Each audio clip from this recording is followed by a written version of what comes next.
ധർമ്മസ്ഥലയിൽ വീണ്ടും അസ്ഥികൾ കണ്ടെത്തിയെന്ന് സ്ഥിരീകരിച്ചിരിക്കുന്നു. ഇന്നത്തെ തെരച്ചിലിൽ പുതിയൊരു സ്പോട്ടിൽ നിന്നാണ് അസ്ഥികൾ കണ്ടെത്തിയത്. ലഭിച്ച അസ്ഥികൾ ഒന്നിലധികം ആളുകളുടെ എന്നുള്ള സംശയം വരികയാണ്. സാരംഗ് സുരേഷുണ്ട്. സാരംഗ്, സ്വാഭാവികമായിട്ടും ഈ ശുചീകരണ തൊഴിലാളി ചൂണ്ടിക്കാണിക്കാത്തിടത്തുകൾ ഉൾപ്പെടെ ഇപ്പോൾ അസ്ഥികൾ കണ്ടെത്തുന്നു എന്നുള്ളതാണ്.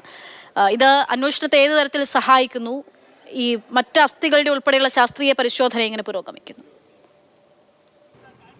ഇന്ന് രാവിലെ മുതൽ ധർമ്മസ്ഥലയിൽ ഇറങ്ങിയേറിയത് നാടകീയ സംഭവങ്ങളാണ്. ആദ്യഘട്ടത്തിൽ ധർമ്മസ്ഥല പോലീസിനെതിരെ വലിയ ഒരു ആരോപണം ഉയർന്നു. ഇത്തരത്തിൽ UDR രേഖകൾ പൂർണ്ണമായും സ്റ്റേഷനുകളിൽ നിന്ന് കാണാതായിരിക്കുന്നു, അല്ലെങ്കിൽ കോടതി വിധിയെ മാനിച്ച് കോടതി വിധിക്ക് അനുസൃതമായി നശിപ്പിച്ചിരിക്കുന്നു എന്ന ഒരു വിവരമാണ് ആദ്യഘട്ടത്തിൽ പുറത്തു വന്നത്.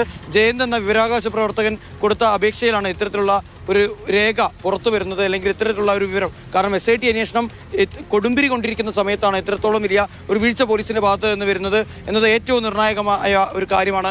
പിന്നീട് SIT സംഘം രാവിലത്തെ പ്രാഥമിക മീറ്റിംഗിന് ശേഷം 11:30 ധർമ്മസ്ഥലയിൽ എത്തുന്നു. നേരത്തെ 10ാമത്തെ പോയിന്റിൽ വെച്ച് അവസാനിപ്പിച്ച തെരച്ചിൽ 11ാമത്തെ പോയിന്റിൽ നിന്ന് ആരംഭിക്കും എന്ന് തന്നെയായിരുന്നു നമുക്ക് ലഭിച്ച വിവരം. അങ്ങനെ ആ ഒരു പ്രദേശം 11-12 പോയിന്റുകൾ പൂർണ്ണമായും മറകെട്ടി തെരച്ചിൽ നടത്താനുള്ള തയ്യാറെടുപ്പുകളിലേക്ക് കടക്കുന്നു. എന്നാൽ അവിടെ നിന്ന് മൊത്തത്തിലുണ്ടായത് ഒരു വഴിത്തിരിവാണ് എന്ന് തന്നെ നമുക്ക് നിസ്സംശയം പറയാൻ സാധിക്കും. കാരണം അവിടെ നിന്ന് പിന്നെ നീങ്ങിയ ആ ഒരു സംഘം, SIT സംഘം നേരെ പോയത് ഈ പറഞ്ഞ 13 പോയിന്റുകളിലൊന്നും പെടാത്ത പുതിയൊരു പോയിന്റിലേക്കാണ്. ദൃക്സാക്ഷി പുതുതായി കാണിച്ചു കൊടുത്ത ഒരു പോയിന്റിലേക്ക്. അത് 11ാമത്തെ പോയിന്റിൽ നിന്ന് ഏകദേശം 100 അടി വ്യത്യാസമുള്ള ഒരു മേഖലയിലാണ് ഈ ഒരു പോയിന്റ് കണ്ടെത്താൻ സാധിച്ചത്. അവിടെ നടത്തിയ തിരച്ചിൽ 1 മണിക്കൂറിനുള്ളിൽ തന്നെ താടിയെല്ലിൻ്റെ ഭാഗങ്ങളും ചില അസ്ഥി കഷ്ണങ്ങളും ലഭിച്ചു എന്ന നിർണായകമായ വിവരമാണ് പിന്നീട് വരുന്ന മണിക്കൂറുകളിൽ പുറത്തേക്ക് വന്നത്. ഇപ്പോൾ അവിടെ കൃത്യമായ രീതിയിൽ മാസ്റ്റർ നടപടികൾ പുരോഗമിച്ചു കൊണ്ടിരിക്കുകയാണ്.